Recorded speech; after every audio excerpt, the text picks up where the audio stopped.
Good evening. Thank you all very much for coming to this final event of the first of hopefully many Central Wisconsin book festivals. It's been a really fun 24 hours. We started here last night with a great storytelling event.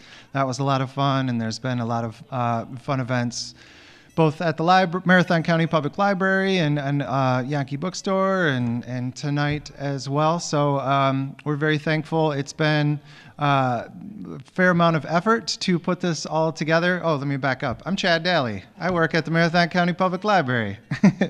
I am one of the organizers of the festival, and I'm happy to do so. The library, of course, we're pretty big fans of the written word.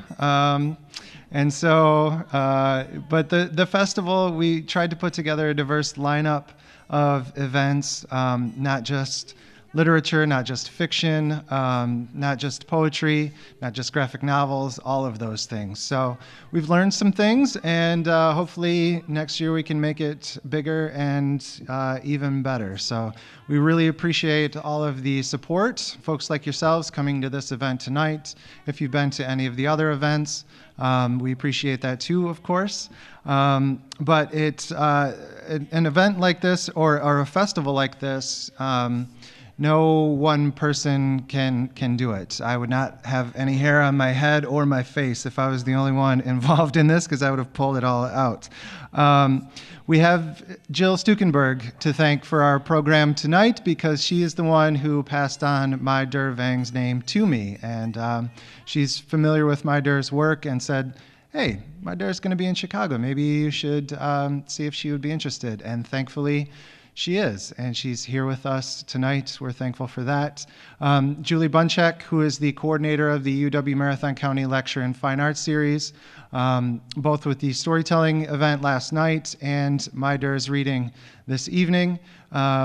Julie has done a tremendous amount of work logistically to make it all happen. We're really thankful for her work as well. We're also grateful for the media sponsorship for Wisconsin Public Radio, as well as the support from Yankee Bookstore and Barnes & Noble in Rip Mountain.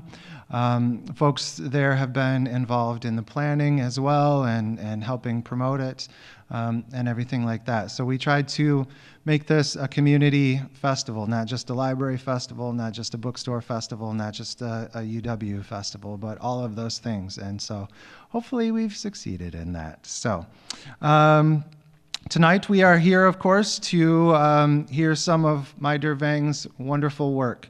Her debut collection of poetry, Afterland, received the 2016 Walt Whitman Prize, and we found out, I guess, maybe a few weeks ago, to our delight and hers too, I'm sure, that she is, her book is on the long list for the National Book Award, which is a very prestigious honor, and we're rooting for her to get that. A little bit more about Mai Der. Her poetry has appeared in Poetry, Virginia Quarterly Review, LA Review of Books, and elsewhere. Her essays have been published in the New York Times, the Washington Post, and the San Francisco Chronicle, among others.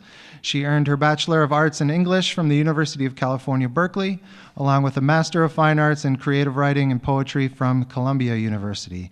She was born and raised in Fresno, California, and this year is serving as the 2017-2018 visiting writer in the MFA Writing Program at the School of the Art Institute of Chicago.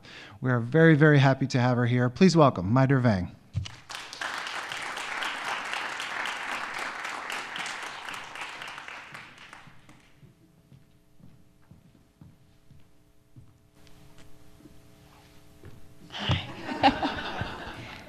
I have a little boost here so that you can all see me okay, right? You can all see me? Am I a little too tall? No?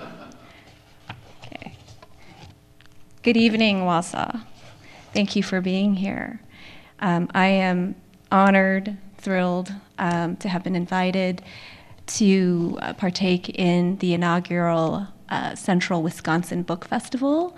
And I want to thank the University of Wisconsin Marathon County, along with Jill and Julie and Chad, who've worked so hard to pull these events together and to make it possible for me to be here. So thank you.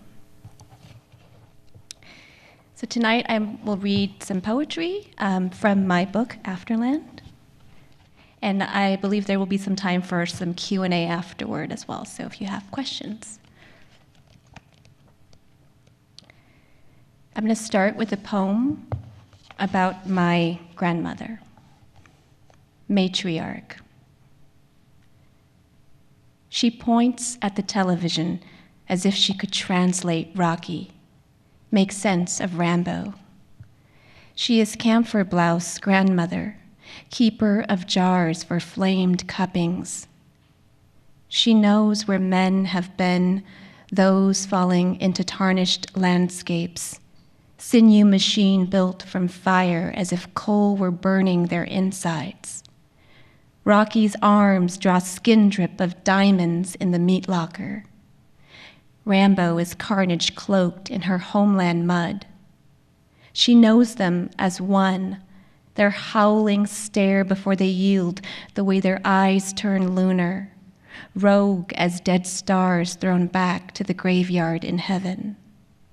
In the afterwar, there are no more terraces, no more hills, no hand to sweep the hearth, but always there remains a man omitted, and that she knows as well.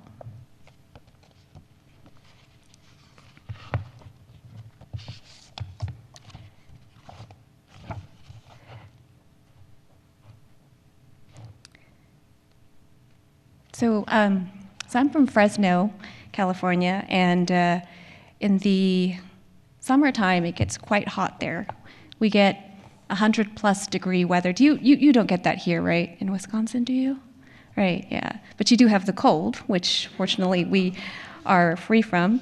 But in the summer, because it's so hot during the day, most people tend to exist at night, right? We stay up late, we go run errands at night, we go out and be humans at night. And one of the things that I used to love to do, or I still love to do, is I love watching the stars in the summer at night. There's the Perseids meteor shower that happens in late August. Do you catch that here as well, the meteor shower? Yeah. So this is a poem about that meteor shower. Heart swathing in late summer. In the penumbra of an oak under sculpted moonlight, we pile the last waking hours on our faces, breathe the wilderness of dry heat waiting for fall ventilations. It feels later than it is, and the air is already mouthing the date for tomorrow. At least now, our eyes can fall into the craters of a waterproof reflection, and we stop for a moment to fill ourselves with the kind of light that can only be found in the dark. What is night if not for it being a repetition of unlit squares glued jointly, plastered against the thought of midday? What is not seeing but to echolocate a name? It's how I find your chin when I can't sense the meaning of your hands. Weeks ago, it was astral rebound's shiny hinges. We harvested the fertile Perseids posed recumbent in the back of a flatbed, tallying the mineral opulence reserved for those who wait. Not ever so many in return. Now this moon in its entirety has never looked so much like a distant circular kite set ablaze, doused by the kind of burning a man feels when he hears the humming of rain against a woman's bare neck.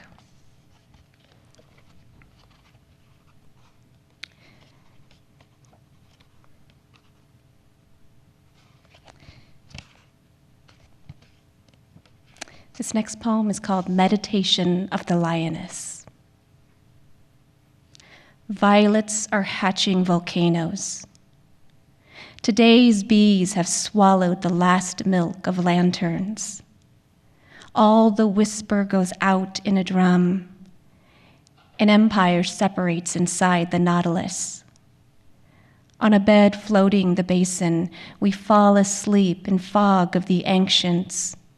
By daybreak, we trill through cave songs, skate our souls toward the next aurora, listen to our fingers kindled as white sage. Then every cloud is a crib, every snowflake a small city falling on the eyelash. Then, child, you are cultivated. fit to obey the balconies inside you. Now you are free to follow your prey.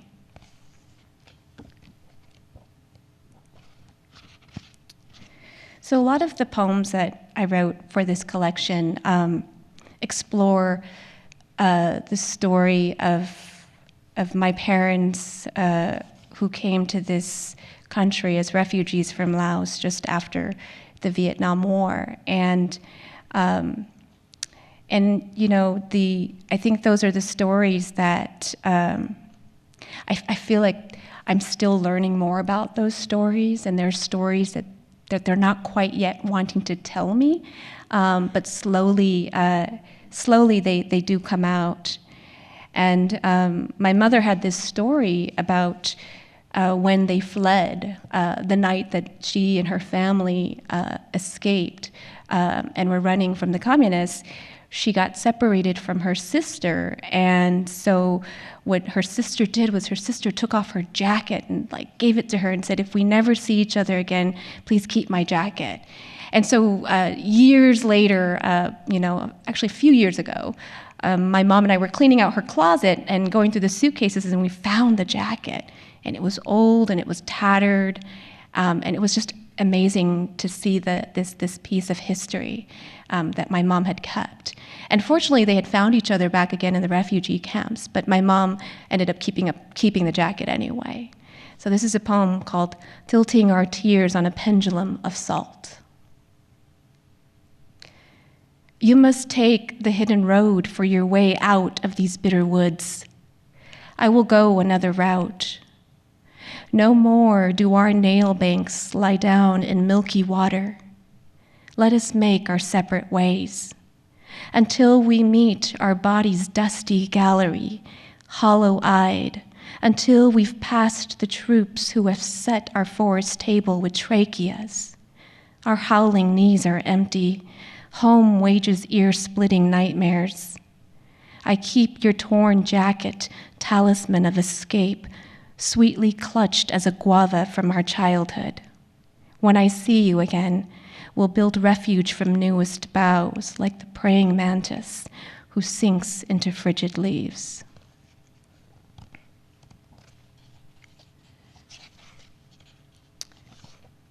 I think sort of thinking about the war and continuing on the story of the war, you know, I grew up in a family that practices and continues to practice shamanism. And so my parents, when they first came to this country, they didn't convert to Christianity like many other Hmong families did. And so there's this thing that we still do, which is that whenever we leave a place, we call our spirit to go with us. So if we, you know, like for example, if I move to a new city and I live there for a year, my mom will say, "Did you call your spirit to come home with you?" You know, and she's always so adamant about that. And so the act of calling one's spirit, I think, is so figurative, but it's also so literal too, because my mom wants to make sure that that spirit comes back to me. And so when I was thinking about that, I thought about all of the people, all of those who left, all of the Hmong people who left Laos, and maybe they forgot to call their spirits to go with them, or maybe they did.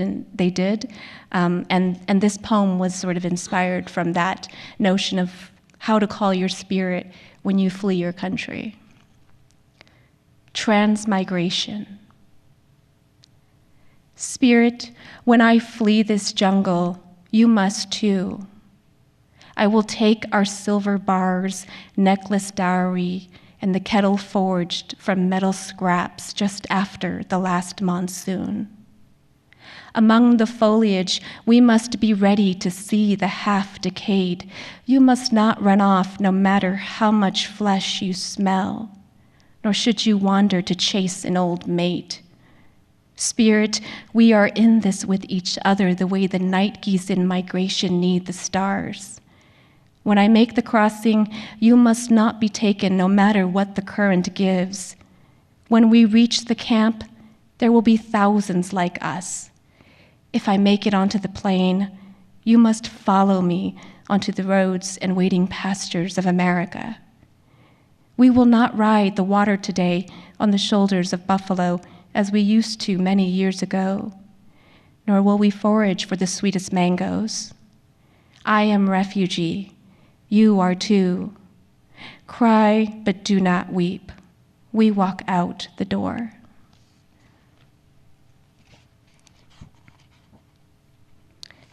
You all doing okay? Yeah, all right. So I think I'll come back to a few war poems a little bit later. A couple summers ago, I was out in the California coast, in the central coast of California, and I saw, just sort of out in there on the shores, there was a whale that had washed up. Has anyone ever seen a whale on a shore?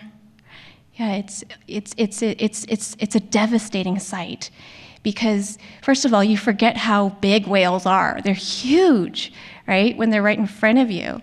But this was a whale that had ended up on the other side, and it was devastating to see this sight of dishumanity, right? And so this is a poem I wrote thinking about that whale. Gray vestige. From a half mile, I thought you were some crust of kelp and drift. I never could have guessed it was the last lying down of you, submitting to wreckage on this side of the wind. Dear humpback, this land is too dry to carry you further. Soon you will be taken, your salty oils, fragment of sea-frosted spine, take every sinew adrift where barnacles splayed pectoral fins, your mammal tissue putrefied into aquatic skin. Long ago, you were the arched door into the ocean, having built an orchestra for your own kind of flight. Some things return, but never really do. Like the sifting ground, the scattered baleen, and this your body ancient, turned upside down.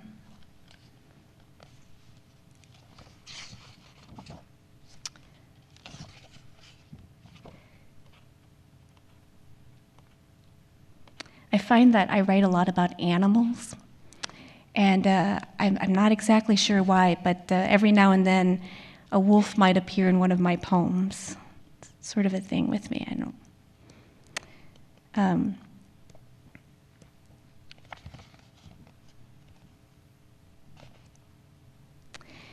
So this next poem is called Terminus. I feel the gears switch inside the moon. Touch folded joss paper of unburied breath. I am ready to materialize into calf, wrist, ear, profile whittled from sugar flood.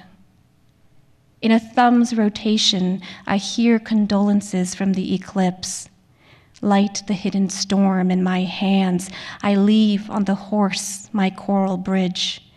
Between globe, birth jacket, tenant of the flesh, this is homecoming to a mother who will make me. Yeah, there was a horse in that poem.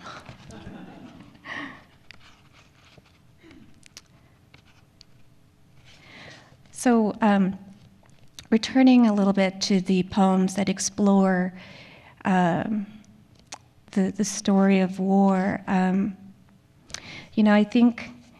I think it's, for me, growing up, I didn't learn about the secret war until much later in my life, actually when I was in college. And, we hear so many stories about a lot of the veterans who come back from the Vietnam War and the tremendous trauma that they go through. And it made me wonder, too, about the story of the Hmong soldier who also fought alongside the Americans in that same war, and what kind of trauma that soldier would have went through as well. And so this is a poem that I wrote that it's sort of directed toward a soldier in my mind, and in thinking about sort of that trauma and that loss of your homeland once the Americans had left. Dear soldier of this secret war, Laos, 1975. You once felt the American hand that blew its breath to drive the fire. Now they've ended the war. The American has gone home. Your Hmong village is a graveyard. Do you think of your missing wife, how the Pathet Lao dragged her naked, screaming and bleeding by her long black hair deep into forest shadows? Or your son's head in the rice pounder shell crumbled? And your brother, the youngest, who followed you into combat. It was scalpel that day they captured you both. They sliced off and boiled his tongue, forced it down your throat. Do you think of the American returning to the coffee cup, new linens in a warm bed, pulling into the driveway? Sorry about your mountains, they say. Here is the last of the ammunition, a few cases of grenades. Do you picture him reading the morning paper, turning on the nightly news? Maybe you clench your rifle closer, sling your elegies to your back, hold them as a newborn baby.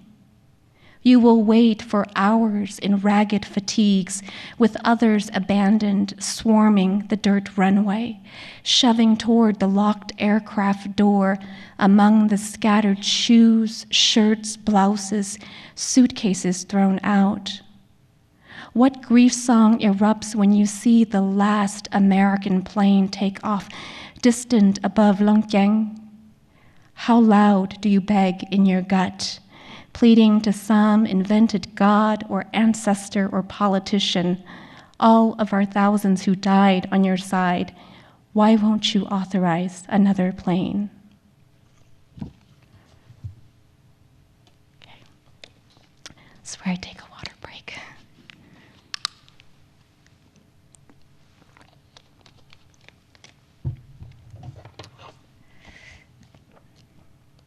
You know, in writing a lot of these poems that sort of explored the war, it made me think about the different spaces that that the body returns to.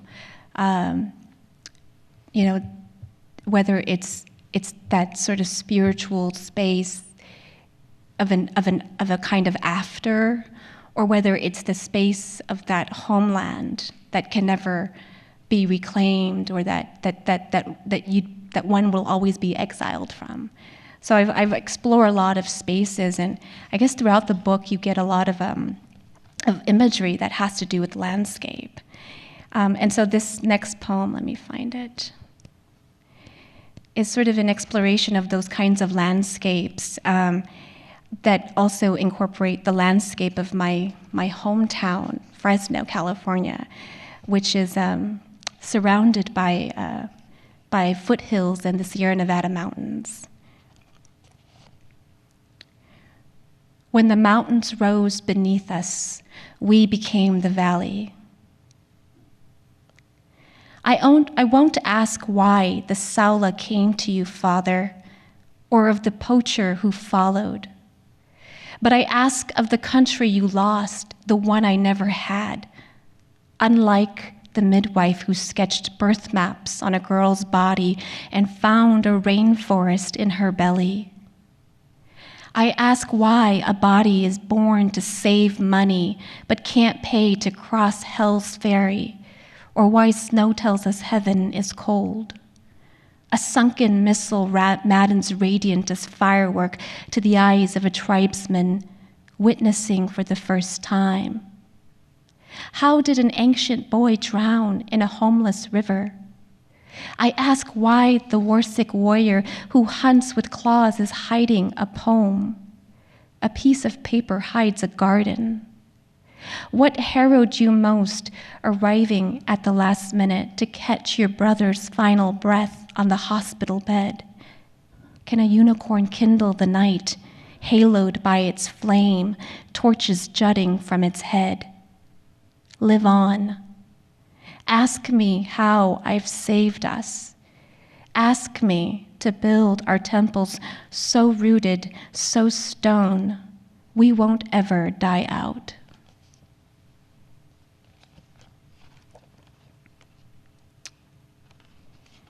And I think sort of along the lines of these landscapes,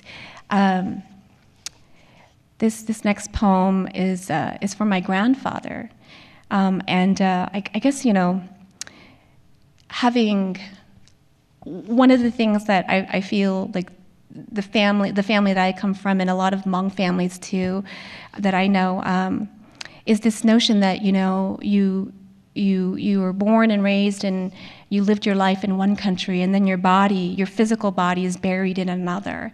And sort of the complexity of grappling with that realization that you will not be buried in the homeland of your birth is always a question that I know troubles many of the elders in my community. And so I thought about that, and I wrote this poem for my grandfather. Your mountain lies down with you. Mourn the poppies, the mangosteen and dragon fruit.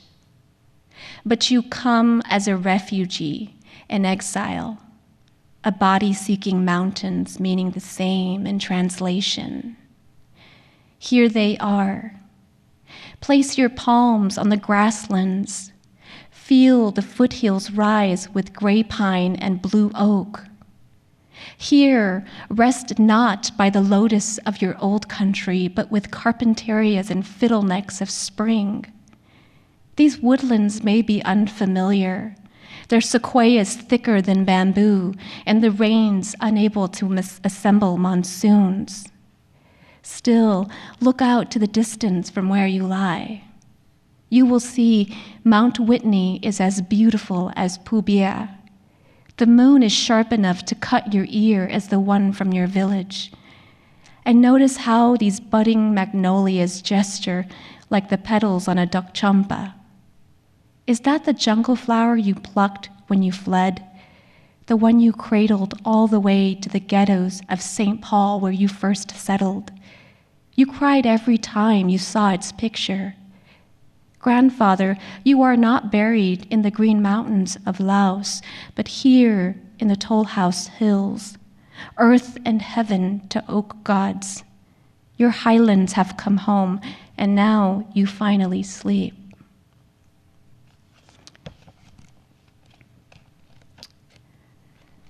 So one of the things that, like, when I was thinking about poetry, and when I think about being a writer in general, I feel like for me as a Hmong American, that identity of writing is so complicated by the fact that the Hmong people come from an oral tradition, and therefore didn't have a definitive literary history or a definitive writing tradition that we can look at today. And so for me, it sort of complicates what I'm doing, right? This notion that I'm writing in a culture that didn't have it before. And so I've always thought about that, and I've thought about how I've felt like a literary orphan because I didn't have that history. And so these poems, some of these poems explore that. It wasn't until the 1950s that we actually that there was the development of an actual script that we still use today. But at that time, there were also other people who were developing other scripts too, some of which didn't survive. But that's something that I think about is as a poet coming from this tradition where I didn't have writing, and now here I am in this day and age writing poetry. And so this is a poem called Mother of People Without Script. And as I read the poem, you'll hear words in Hmong, and the translation of those words will follow immediately after. Mother of People Without Script. You swear the twin spirits taught you to write. At night, you climbed the leaves to hear the gods, catch in the throat, hollow breath. Ba is not ba, is not ba. Blossom is not blanket, is not help. Ndu is not ndu, is not ndu. Edge is not sky, is not wet. On sheet of bamboo with indigo branch, to tsia is not the tsia. To scissor is not the cold. The obsidian mask will make its own sleep. Leave behind the silver your body won't shed. Now you are Ninda, who was once a young farmer, scrawling in secret toward the triggering day, when they could take no more, when all that you had was given, you lined your grave with paper.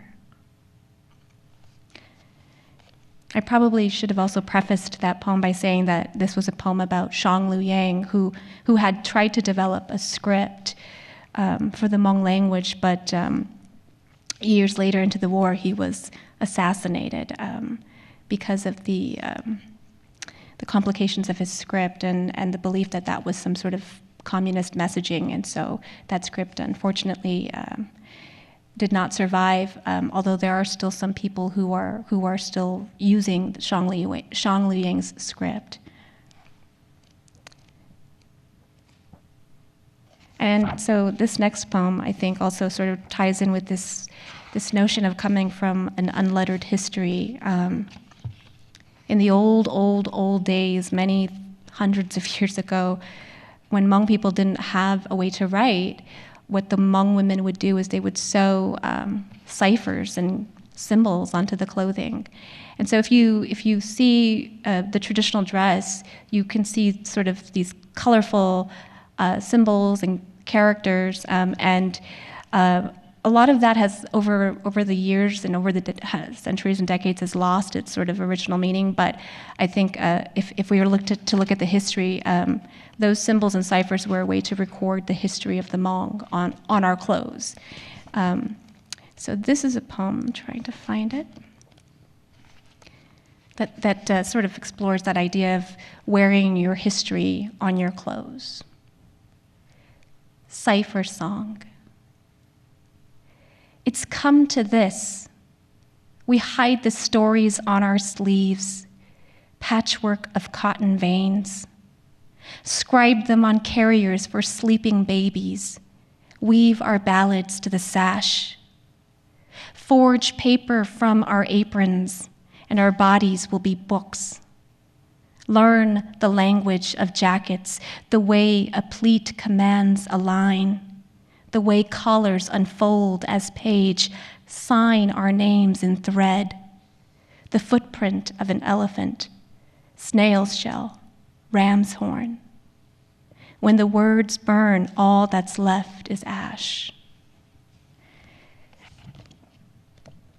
Okay, I think I'm going to do, just in the interest of time, because I think we want to get to some questions, I'll do one more poem. Does that sound okay? Yeah? Trying to find the organizers here. Okay.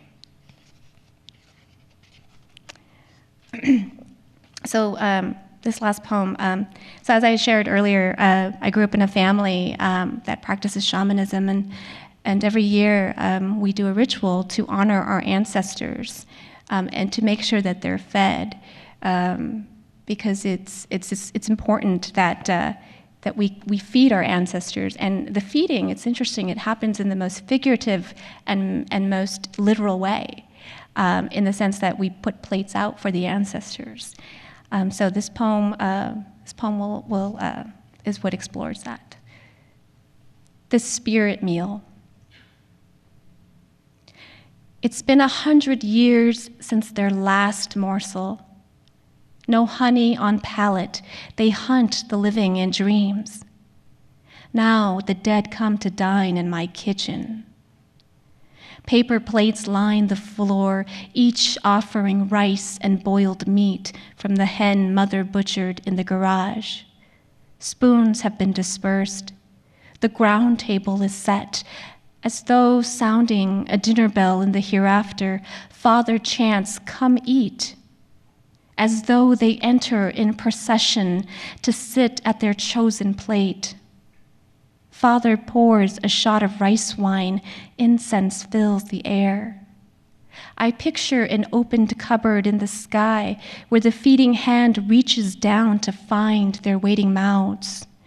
They trudge as the famished turtle whose flaccid head is ready to break. Grains and poultry turn molasses on their tongues, dripping as flame syrup off the chin until their filled liquid faces burn away. Thank you so very much for listening.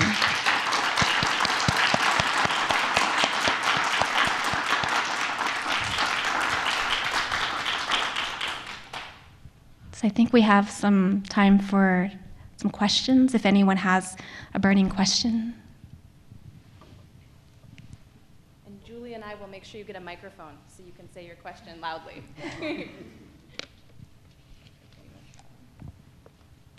I mean, I'll start with one, I guess. Sure. Thank you so much. This is amazing. I guess I was wondering, for the students in the room, my students, can you think back to what helped you when you were, a freshman in college, and were you writing at that age, and what helped you to progress as you have and with your writing? Sure, yeah. I've been writing actually since I was probably about 10 or 11 years old. And at that age, you're just sort of experimenting and writing very cheesy friendship love poems, right? Where like, roses are red, violets are blue, you're so cute. And I that's the kind of stuff I was doing when I was 10 or 11. And then eventually, when I got into high school, I had amazing English teachers. Are there any English teachers here? I mean, I know there are, but yeah, I had amazing English teachers who just sort of reinvigorated that love for poetry. They taught me how to take a poem and to sort of look at it and pick at it and sort of draw out a new way of thinking about what that poem was about and what it meant. And I remember reading Walt Whitman and Emily Dickinson, and in that age, I was like, I love poetry. And then finally, when I got to college, I said, I'm going to do English. I'm going to study English because I know that's what I'm good at, and I can write and I can read, and so yeah. It for me, it was just, I didn't start out as writing amazing poems that just would be published. It was starting out in the most humble way possible as a child, just with a notebook and a notepad. So yeah, anyone can do it in that sense.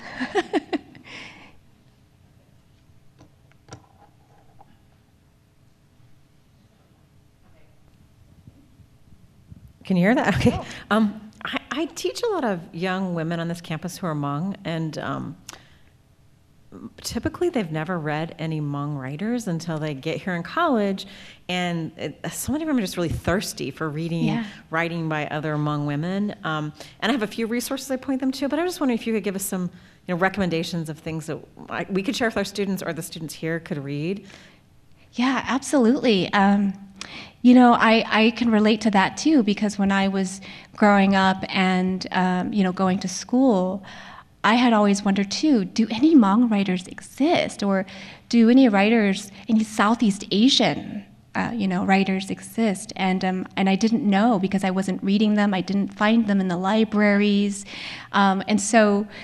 So yeah, it was always something that I thought about, and I felt like, well, maybe my voice is missing in American literature, and maybe I should, and that question, that thought has always stayed with me, what are the voices that are not being included right now, or weren't included when I was a child, and I realized that mine was very much not within that landscape, and so that's what also encouraged me to continue writing. But I think as far as suggestions go, the reality is that there aren't many still, but there are, I think what we're seeing now with a lot of Hmong students pursuing higher education and going to to college and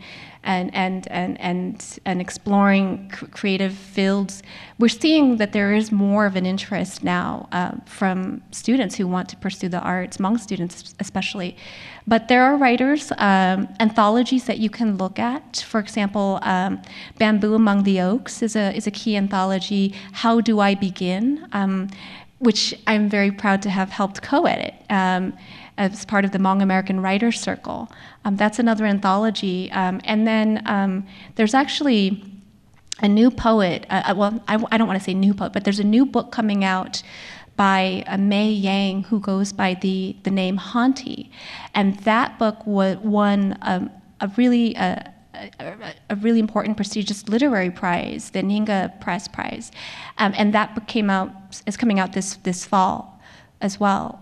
So there is slowly starting to become more literature written by Hmong Americans, and especially by women too. So just a couple suggestions, but if you need more, just let me know, and maybe I can give you some, like a list or something. Yeah. I don't know when you were at Berkeley, but Oh, just hang on. Were you there? You need me to. I'm pretty loud. Yeah, no, that's okay. We're actually You couldn't hear me? I'm pretty loud. we're recording this, but this is going to Oh, end you up on are? YouTube, and so only when you speak into the microphone. Can you record? Yes. Okay. It's on. Oh, I don't know when you were at Berkeley, but I wonder if you were there during the years that Cody's and Black Oak and Shakespeare and Company and on campus, and then if you got over to San Francisco to City Lights, if you were able to attend readings of the Bay Area poets, because there's such a rich multicultural group of poets in the Bay Area, and if that was something that, if you did do that, if that was something that inspired you or led you in any way. Yeah, you know, during my undergraduate years at Berkeley, I mean, all of those bookstores, I think some of them are no longer around. Yeah, it's so sad to see that some of those are no longer there. But I did go to a couple events, and I was fortunate to, at the time when I was a student, and I think still he's teaching there, but Robert Haas was one of my teachers, and Lynn Hajinian as well. So I had the good fortune of learning from these masters who were just so warm and giving with their time and their talents. And I was so delighted that a couple months ago, after I had won this prize and the book came out, Robert Haas sent me an email, and he said, "I remember you. You were one of my students." And I didn't think he would remember me at all, but he remembered, and he had gotten the book in the mail because he was a member of the Academy of American Poets. And so it was very just encouraging to hear from him, and after all these years. So I'm absolutely inspired by the community of writers in the Bay Area. Yeah.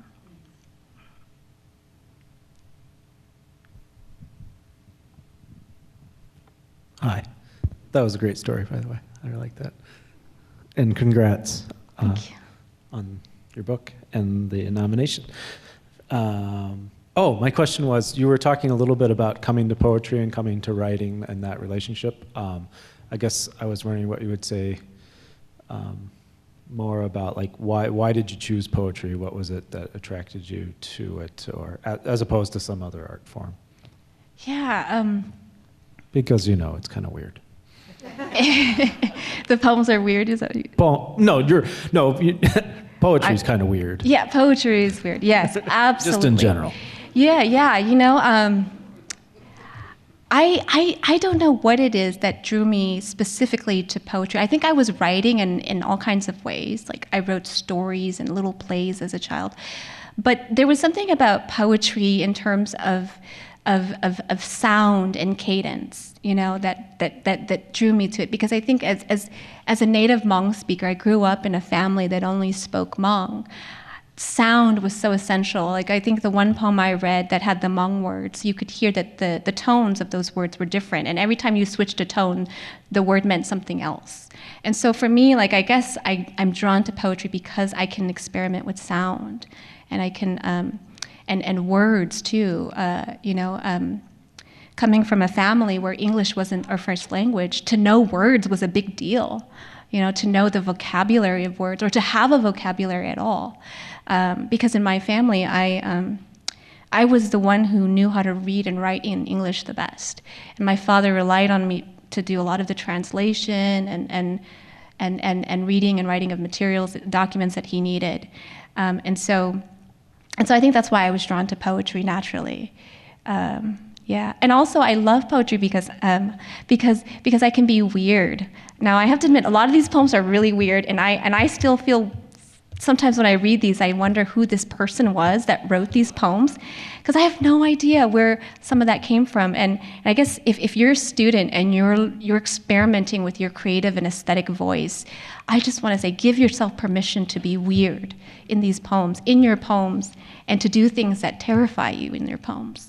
To experiment with a form that you've never experimented with, to use words that are weird, images that sort of, are, that only you see in your mind, but you can sort of depict it for your reader too. I mean, that's what I would tell students too. Just keeping along sort of this whole weird thing and why I'm drawn to poetry. Do you compose poems in Hmong, or do you translate these either in your head or out loud? Yeah. I haven't written any full poems in Hmong, but I do, in some poems, there's some code switching that happens with Hmong words and phrasing. I don't know how I would even translate these into Hmong, but I'm sure that that's in the works someday. There is at the moment there is a French translation underway of the collection. So someone is working on translating this collection into French. Good luck with that, right? I used to be a French teacher, so I can check the translation for you if you want. So. Yeah. Hi. Yeah. Oh, sorry, you don't get it. Yeah. I had a quick question, because with our DC Lit Mag, I'm working on a book too, so I was wondering what really helped you motivate to push and publish it through, because sometimes it can get frustrating. Yeah, especially when you've worked so hard, right, on these poems and on your collection, and so what I did was you just can't give up. You just can't. You have to keep, for example, if you're submitting your poems for publication or to first book prizes, you just have to keep doing it every single year, because the more that you do it, the more that the possibilities open up for you. The probability of getting it published is better. For me, it took a while before these poems even saw the light of day with any publisher. And so you just can't give up. You have to be persistent in sending it out every year, and in staying on top of what prizes are current and what their deadlines are. Keeping a spreadsheet is really helpful, so that you can track all of that. And being a little neurotic about it, that's great too, because then you can then really say, okay, yeah, I'm going to do, this month I'm going to do 5 submissions for book prizes, so that I can, and next month I'll do 5 more. So just don't give up on it. If you believe in it as much, then we've got to feel it in your efforts to get it out. And I'm sure that if you just keep doing it, it'll someone is bound to pick it up. I assigned Rachel last week to make a spreadsheet. Oh, good. So that part's done, so thank you. Fantastic, yeah. Good job. You touched on this a bit before, sort of under the larger context of weird. I always feel like a writing voice is different, of course, than our literal voice, but poetry always kind of cranks that up a little bit more. Mm-hmm. How essential do you feel is it critical? Is it just a nice-to-have thing to actually do what you're doing, of taking that next step and in some context actually performing the work, versus just having it exist in print, or maybe performing it to a smaller room, just to friends? The actual spoken part, do you think that makes a big difference overall? Is that just naturally part of your process? Yeah, that's a good question, because I think about what writers do, right? Or poets in general. When you write a poem, you're pretty much in your own head most of the time. It's a very solitary act, is to be a writer. And it's also very lonely, right? Because you're pretty much having a conversation with yourself the whole time. And so for me, I think that I see sort of writing as a process that starts with me kind of laboring over the language and the work. And I want to believe that like writing should find a way to end in community with others, like in a space like this where that work is shared and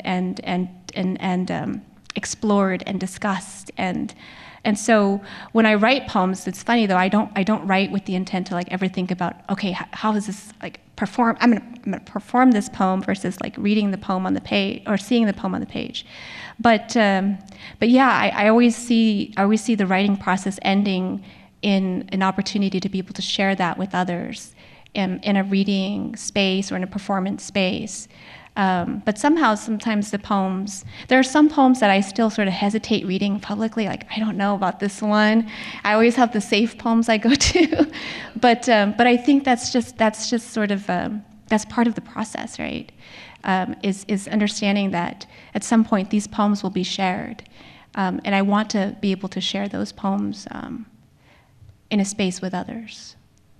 I don't know if that answers your question in any way, really, but yeah.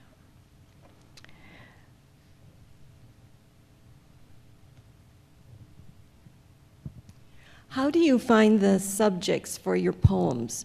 And do you see yourself as a Hmong American writer and want to be always exploring those topics, or do the subjects come to you from what you see in your world, or how do you come up with the topics, the subjects? Yeah, the subjects and the content, right? I guess I draw from a lot. I draw from family stories. I draw from my childhood experiences growing up in a refugee family.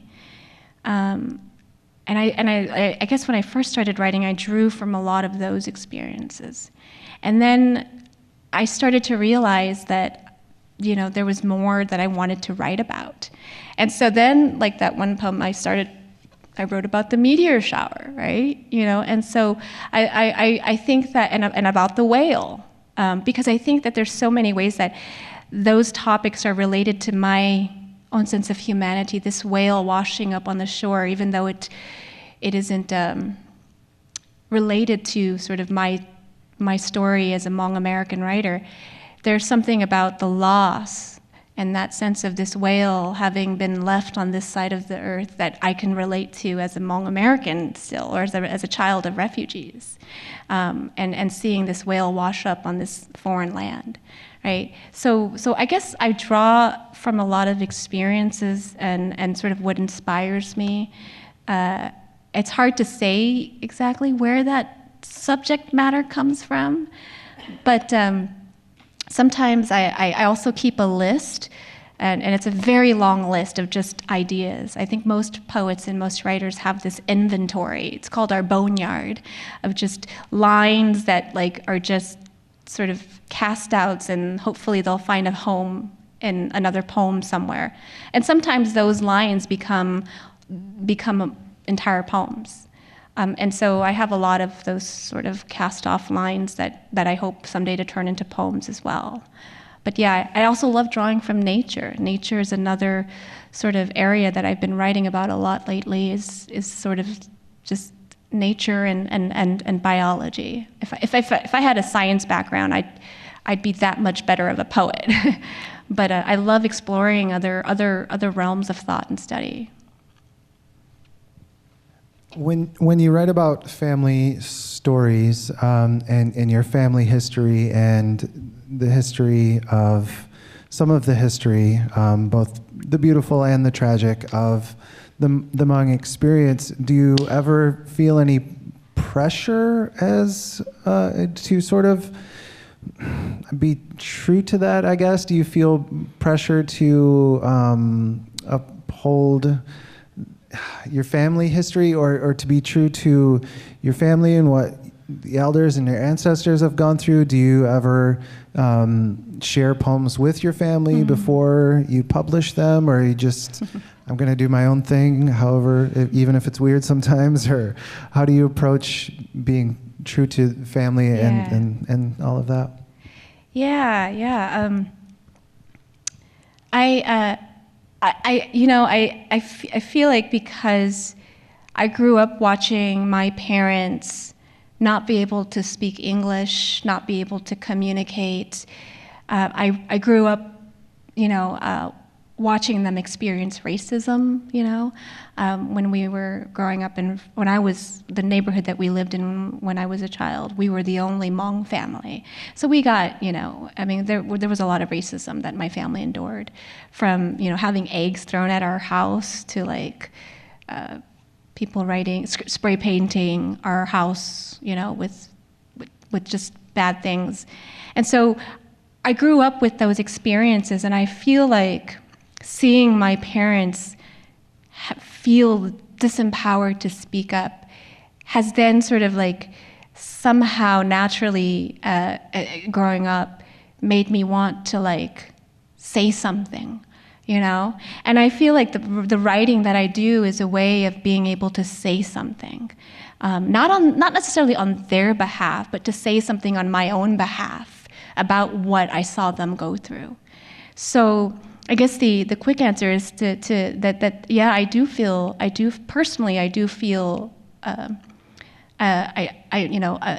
responsibility, and a responsibility is sort of a heavy word to say, okay, I feel responsible for writing about this stuff, but I feel like it's my gift. It's an offering that I make to my parents because I saw what they had to go through. And then as far as my family knowing about my writing, that's a whole other thing. I don't think my parents even knew I was writing poetry, to be honest. They didn't know what I was doing. They knew I was doing something, I wasn't doing bad things, but they knew I loved to write. And when I went away, when I decided to go away to pursue my master's degree in creative writing, I told my father the morning that I was flying out that I was going to study poetry. And the amazing thing was that, and it wasn't new because they already knew that I could write. They had seen me write op-ed essays and seen it published in the newspapers and such. But he said to me that morning before I flew out, he said, if that is what you must do, then do it. So, there was a natural understanding that that's what they knew that I was going to do. And then it's funny, when this book finally came out, I showed it to my mother, and she said, that's it? That's so thin. But, the thing is, because poetry is so new to them, or the idea of poetry is so new to the Hmong community, and the idea of publishing is so new. So, sorry, I'm running out of breath. I need to exercise my voice. But it's still such a new concept. It's such a new concept. So I had to explain to my mother, yes, this is what a poetry book is supposed to look like, and it won this really big award. And at this point, they don't know that it's been longlisted yet, for the National Book Award. And so for me, it's I know that they're deeply proud, though. That's what I can say. So I think I heard you say you did write essays as well. So I'm wondering, are the topics or the themes of your essays different from your poetry? And if so, is that in some part due to the form itself, or just different things that you want to say or need to say? Yeah, I think with the essays are different because I approach the essays with a more sort of attempt to be coherent, and I feel like I have to I have to be clear. I have to communicate. I have to whatever I want to say has to be said just as it is, as opposed to the poetry where I can sort of experiment with language and sound and form. But I think the subject matter, like as far as what I've been writing about in the essays, is similar. It really is. And it's, one of the last essays I wrote was it's funny enough, it was for ESPNW, right? I wrote an essay for ESPNW about being a refugee and having grown up in a refugee family. So a lot of the topics are very similar still. Although when you go to the essays, they're a lot clearer than the poems, obviously. But if you need context, the essays are a good place to start reading first, and then coming to the poems is helpful. But yeah, absolutely. I find the essays as a place for me to kind of explore even further this identity of being Hmong American and the nuances of that identity. Yeah. I think we have two last questions, Rob and Kathy. So wait, was it that you thought your father would not approve of you going off to school, or what? How did that? Why wait so long? My dad is kind of a stoic person, and he just, he's very traditional, and he didn't. I had already told him that I was gonna be going. It wasn't like the last minute. I said, okay, I'm leaving now, but I told him months ago already. But then we didn't get a chance to really talk specifics, and it wasn't until that morning that I said, well, I want to write. I want to take my writing seriously. That's why I want to do poetry, and so then. I took a couple minutes then also to explain to him what poetry even was, to sort of articulate that poetry is a form of folk singing, because in the Hmong culture we have a folk singing, gutia, that is sung poetry that isn't printed on the page. So I said, poetry is sort of like a printed version of our gutias. And so then immediately they were like, okay, that's what poetry is. Yeah. But no, I wouldn't do that to my father, to my parents. Yeah. I think you managed to answer the other one there too. So thank you so very much, everyone. Can we have a, yes. Thank you. Thank you.